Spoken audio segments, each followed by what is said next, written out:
6:45. This is the Sri Lanka Broadcasting Corporation. Here is a news edited by Lal Mallavarachi and read by J. Yogaraj. First the headlines. Today is Duruthu Full Moon Poya. Many religious programs have been organized in temples and Buddhist centers island-wide to mark this day. The President instructs the IGP to immediately start investigations regarding a fake Dalada Maligawa being constructed in Kurunegala. The government hopes to unload at least 7 coal ships in this month. There are ample stocks of LP gas in the country sufficient for the consumer needs until the Sinhala and Tamil New Year season. 500 new buses will be deployed for public transport this year. News overseas, Ukraine rejects Putin's trivial Christmas truce. In sports, Sri Lanka won the second T20 match against India by 16 runs. And those are the headlines. Today is Duruthu Full Moon Poya Day. Duruthu Poya is extremely remarkable for Sri Lanka as it marks the Lord Buddha's first visit to Sri Lanka in the 9th month after attaining enlightenment to solve a confrontation between the Yaksha and Naga tribes. Several significant events, including handing a handful of air to God Sumana Saman, who attained Sowan by listening to Dhamma preached by Lord Buddha, happened on this day, the Duruthu Poya Day. Many religious programs have been organized in temples and Buddhist centers island-wide to mark this day. SLBC's Sinhala National Service Poya Day religious programs will be aired from the Kalaniya Rajamaha Vihare premises today. Meanwhile, the Sinhala Commercial Service will air religious programs from Mayanganiya Deyagolla Ancient Temple. President Ranil Wickremesinghe has instructed the Inspector General of Police C.D. Vikramaratne to immediately start investigations regarding a fake Dalada Maligawa being constructed in Kurunegala. Chief Prelates of Askariya and Malvattu chapters and the Diyavadana Nilami of Dalada Maligawa in a joint letter to the President have requested to conduct an investigation into the construction of the building claiming to be a Sri Dalada Maligawa. The letter pointed out that several people are reported to have been caught in the scam and have donated money and jewelry for the construction of the building. Accordingly, the Inspector General of Police said that investigations were commenced immediately under Deputy Inspector General of a Criminal Investigation Department and 2 investigations teams under the supervision of an Assistant Superintendent of Police have already gone to the place and has commenced investigations. This news comes to you from Sri Lanka Broadcasting Corporation. Power and Energy Minister Kanchana Wijesekara says the government hopes to unload at least 7 coal ships in this month. A coal shipment reached the island yesterday. The government expects to restart the shutdown one of the coal plants in Norechole soon.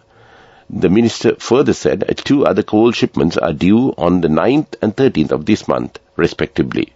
Sri Lanka usually unloads about 6 coal ships a month, but this January they are expecting to get 7 vessels in a bid to speed up deliveries, he said.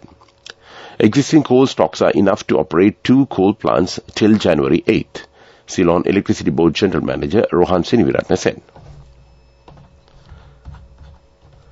Litro Chairman Mr. Mudita Piri says there are ample stocks of LP gas in the country sufficient for consumer needs until the end of Sinhala and Tamil New Year season. Litro Gas Lanka is now running as a profit-making body without depending on state loans. It has reduced the price of 12.5 kilograms domestic gas cylinders by 201 rupees with effect from today. Justice Minister Dr. Vijayadasa Rajapaksa emphasized in Parliament yesterday that the government has not taken any decision to obstruct the work of Election Commission or to change their agenda, and no such notification has been made to the Commission. The minister said that the responsibility assigned to the Election Commission should be fulfilled independently and it is requested to do it correctly. And that's local news. The main news story is brought to you by Siddhalepa Vedamahatmya. President Ranil Wickremesinghe yesterday informed the members of the Elections Commission that they should reach a single opinion over the holding of a local government election instead of having 4 different opinions. 4 members of the Commission met the President at the Presidential Secretariat last evening, sources said. The President has informed the members of the Elections Commission that there is no impediment to the functions of this independent commission from the government. The President has informed them to reach a consensus over the holding of elections soon. That was top news. The main news story was brought to you by Siddhalepa Vedamahatmya.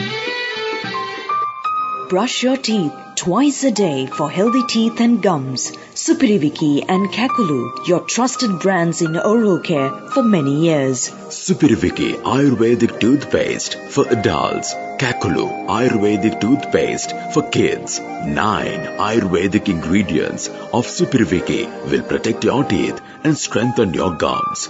Supiriviki and Kakulu, products from Siddhalepa. In Watchlight, the National Water Supply and Drainage Board announced that the water supply for several areas in Colombo will be interrupted tomorrow. Accordingly, the water supply will be interrupted for the areas of Colombo 1, 2, 3, 4, 7, 9 and 10 and 11. The water cut will be imposed for 18 hours starting from 10 p.m. tomorrow and will be restored at 4 p.m. on Sunday. The water cut is being implemented owing to some essential maintenance work of the development projects related to the transmission pipeline. And that was Watchlight. World News headlines first. Ukraine rejects Putin's trivial Christmas truce. China COVID celebrity deaths spark fears over death toll. Turkey freezes pro-Kurdish party funds before vote. And those are the headlines of the World News. Russian President Vladimir Putin has ordered his defense minister to impose a 36-hour ceasefire on the Ukrainian frontline, beginning today. The ceasefire, scheduled to start at 12 noon Moscow time, will coincide with the Russian Orthodox Christmas.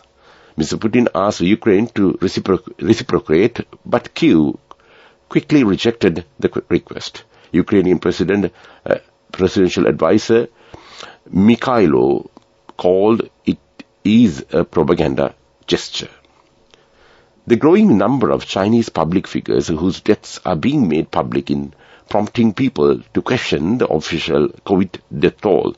The death of Chu Lanlan, a 40-year-old opera singer, last month came as a shock to many, given how young she was.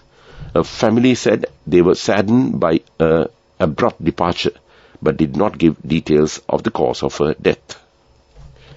The third largest party of Turkey's parliament has had the bank accounts it uses to hold treasury funds blocked months before the general election. The pro-Kurdish HDP is accused of ties to militant groups who have carried out attacks in Turkey and of financing their activities. The HDP, also known as the People's Democratic Party, denies the claims. And that was World News. Development News.